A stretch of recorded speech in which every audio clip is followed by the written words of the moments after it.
If you were to take a look at Pokemon today, you'd see an absolute juggernaut of the industry, regardless of the industry. Like, whatever Pokemon puts its hands on, it wins in, right? Whether that's video games, anime, manga, card games, merchandise sales, Pokemon is the most successful media franchise in history. And between its myriad of creature designs ranging from cool to cute to creepy, applying to a variety of different gamers, it's almost a dozen now regions to explore, and it's over 1,200 creatures to collect, not to mention the active and passionate fan base that is consistently flooding the internet with new Pokemon content every day. Like, this franchise is not going away anytime soon. But believe it or not, Pokemon's success was not always as guaranteed as it is today. In fact, Pokemon, you could argue, started out as quite the underdog. The fate of Pokemon was ultimately not decided by the amount of creatures that you could catch, but by one specific creature that you couldn't catch, and you weren't supposed to catch. And that Pokemon is Mew. Now, before we get into Mew, the best way to tell a story is from the beginning. So let's go all the way back to 1960 in Tokyo. Or more specifically to Machida, which is a suburb of Tokyo. In 1960, this is where Satoshi Tajiri, the creator of Pokemon, would be born. Now, as a child growing up in Machida, Satoshi Tajiri loved going outside and exploring nature and catching animals and creatures in the forests and the ponds near his home.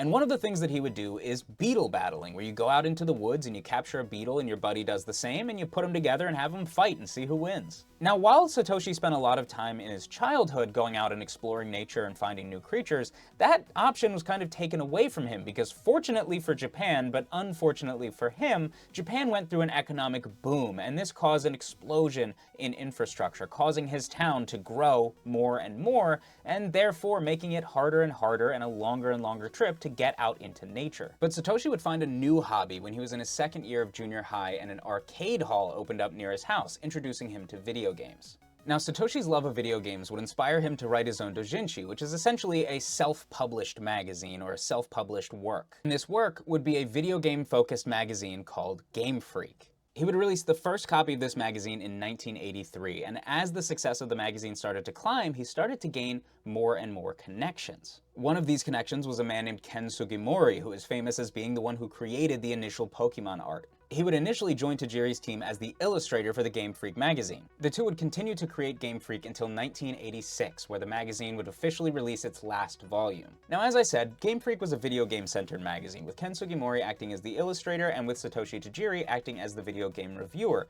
And through reviewing all of these different games, remember, this is in the 80s, Tajiri noticed that a lot of the games are really basic, and they kind of just have one single mechanic that they revolve around. So he and Sugimori decided that they were going to put their heads together and fix this problem themselves by creating their own game. And they did. It was a game called Quinty, and it was an arcade-style game that they pitched to Namco, who would go on to publish it. Now, this was in the year 1989, when Game Freak would no longer refer to a magazine, but rather a game development studio.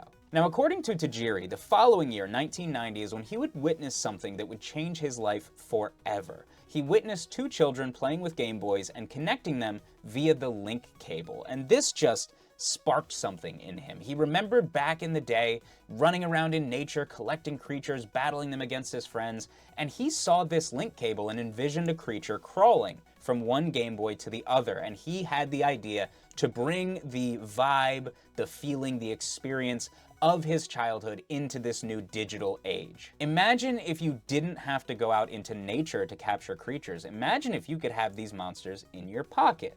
Pocket monsters. Pokemon. Although initially they wouldn't be called Pokemon. Initially they were called Kapumon, or capsule monsters. Now, he would get this idea from the capsule monsters that existed in the show Ultra 7, which is part of the Ultraman franchise, a show that Tajiri watched growing up. Now, prior to Tajiri bringing this idea to Nintendo, the only use that the link cable had been used for before was versus battling in games like Tetris. You could connect the games together to play two-player, but the idea of trading between games had never really been brought up before. While Nintendo couldn't fully wrap their heads around the concept that Tajiri was trying to explain to them, they did trust Tajiri because of his work in Game Freak, he had become a respected video game reviewer and a pretty well-known name in the video game industry. So they decided to trust him on this and greenlight the game, causing Game Freak to immediately start their development cycle, a long and arduous development cycle, by the way. Not only did the process take a whopping 6 years, which was an incredibly long development cycle for the time, but it almost bankrupted Game Freak as a company. In fact, the only reason that the games were able to come out is because of Creatures Incorporated coming in and funding the game. This would split the rights for Pokemon between Game Freak, Nintendo, and now Creatures Incorporated. But eventually, the 6 years passed, the game was done, and it was time to release.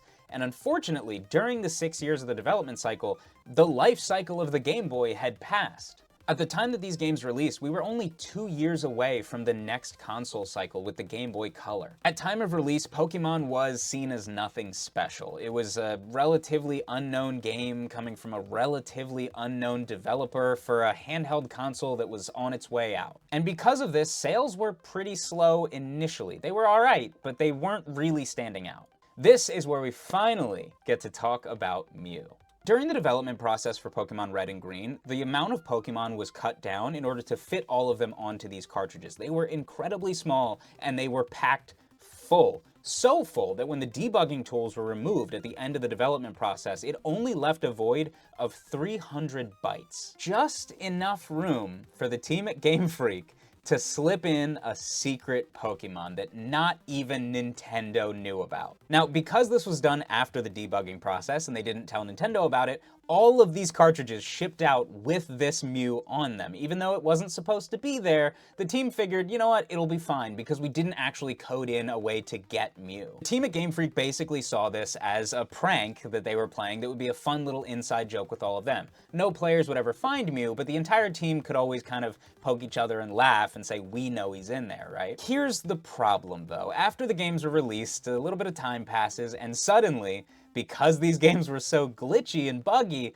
Mew started showing up in people's cartridges. They were accidentally performing the Mew glitch. Suddenly, Nintendo is made aware of this secret Pokemon that is not supposed to be in the games. And so are the fans. Let's jump back a little bit into the development process of these games. Now, the reason there were 2 versions is because the goal was to encourage socialization. No one version of the game could complete the Pokédex alone, so the idea was a bunch of kids are going to buy this game, some are going to get red, some are going to get green, and they'll meet up on the playground or they'll meet up at school and they'll trade for the Pokemon that they don't have. They had designed this game to be based around the concept of collecting creatures and battling with them. And your goal, aside from becoming the Pokemon champion, is to catch 'em all. That was the slogan of the entire franchise at the time.